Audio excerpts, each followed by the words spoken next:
کے اندر اگر کوئی قصاص لینا چاہے گا اس کے اوپر حد کو قائم کیا جائے گا، تو اللہ کی حدود لازمی قائم ہوتی ہیں۔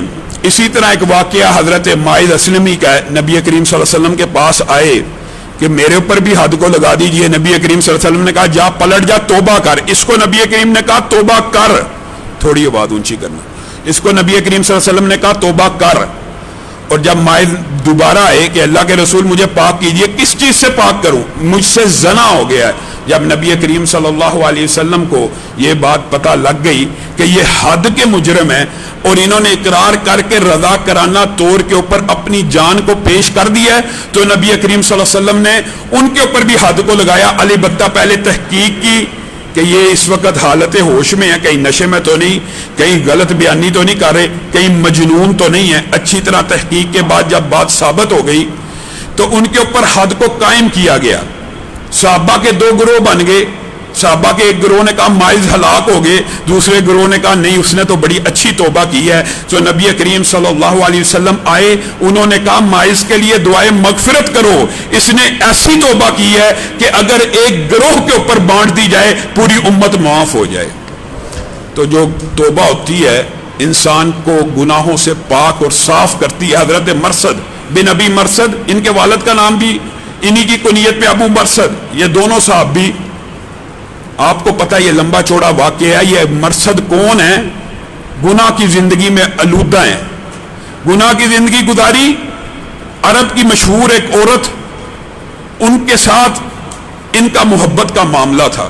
رسول اللہ صلی اللہ علیہ وسلم کے ہاتھ پہ بیعت کی تو پہلے کیا کرتا تھا؟ اے اللہ کے رسول، لوگوں کا گھر پھلانگتا تھا، یہ کام کرتا تھا، کیا ہمارے لیے بھی یہ کام کرے گا؟ وہ حیران رہ گئے، رسول اللہ صلی اللہ علیہ وسلم کے اوپر ایمان لے کے آیا ہوں، کیا رسول اللہ مجھے دوبارہ نقب زنی کا کہیں گے؟ پھر بات کو واضح کیا، ہاں تو مسلمان قیدیوں کو چھڑوا کے مکہ سے لے کے آئے گا؟ آؤں گا۔ اے اللہ کے رسول، ساری زندگی لوگوں کے گھر نقب زنی کی ہے، اب اسلام کی خدمت کروں گا۔ مرثد مکہ میں جاتے ہیں، اسی عورت کے گھر کے پاس سے گزرتے ہیں، عورت مرثد کی چال ڈھال کو پہچانتی ہے، مرثد عورت کی خوشبو کو پہچانتے ہیں، عورت برائی کی دعوت دیتی ہے۔ یہ مرثد جو چند دن پہلے مسلمان ہوئے ہیں، آج عورت برائی کی دعوت دے رہی ہے، وہی عورت ہے، وہی مرثد ہیں، لیکن صرف ایمان کا فرق آ گیا ہے۔ عورت نے کہا آ جائیے، شاباشی کریں۔ مرثد نے کہا یہ ہاتھ رسول اللہ کے ہاتھ میں دے آیا ہوں، اب کسی غیر محرم کو چھو نہیں سکتا۔ عورت نے آواز لگائی یہی وہ بندہ ہے جو تمہارے قیدی چھڑا کے لے کے جاتا ہے۔ 8 بندے ان کے پیچھے پڑے، بڑی مشکل سے جان بچا کے بھاگ کے نکلے، رسول اللہ صلی اللہ علیہ وسلم کی بارگاہ میں پیش ہو گئے اور کیا کہا؟ کہا اللہ کے رسول، میں ایمان لے کے آیا، میں نے توبہ کی، میں نے گناہوں کو چھوڑا، لیکن آج شیطان نے حملہ بہت برا کیا۔ میں نے آپ کے ہاتھ پہ بیعت کی بھی تھی، اس لیے گناہ کے اندر تو نہیں مبتلا ہوا، لیکن اللہ کے رسول سچی بات یہ ہے مجھے اس عورت سے شدید محبت ہے، میری اس سے شادی کر دیجیے۔ رسول اللہ صلی اللہ علیہ وسلم تو خاموش رہے، آسمان سے وحی آنا شروع ہو گئی۔ یہ مرثد جو تھوڑے دن پہلے گناہگار تھا، توبہ کی، ایمان کو قبول کیا، آج جب تک قرآن کا ایک قاری بھی زندہ ہے، مرثد کا نام زندہ رہے گا۔ الزانی لا ينکح الا الزانیہ، مرثد کے لیے اللہ نے آسمان سے عرش کی بلندیوں سے آیت نازل کی، اے مرثد، جو زانیہ ہوتی ہے نا اس کی شادی زانی سے ہونی چاہیے، تو ایمان لے کے آ گیا، اب تیرا نکاح مومنہ سے ہوگا، کسی زانیہ سے نہیں ہوگا۔ یہ ایک لمحہ انسان کو ولایت کی کیسی سیڑھیاں طے کرواتا ہے۔ ایک کچھ دن پہلے ہی کیا عالم ہے، گناہگار ہے، گناہوں میں لتھڑے ہوئے ہیں، اور کچھ دن کے بعد اللہ کی بارگاہ میں آ کے توبہ کر لی ہے۔ اللہ نے قرآن میں آیتیں بھی نازل کر دی ہیں، ایک دم ولی اللہ کیا صحابیت کے بھی اعلیٰ درجے کے اوپر فائز ہو گئے ہیں۔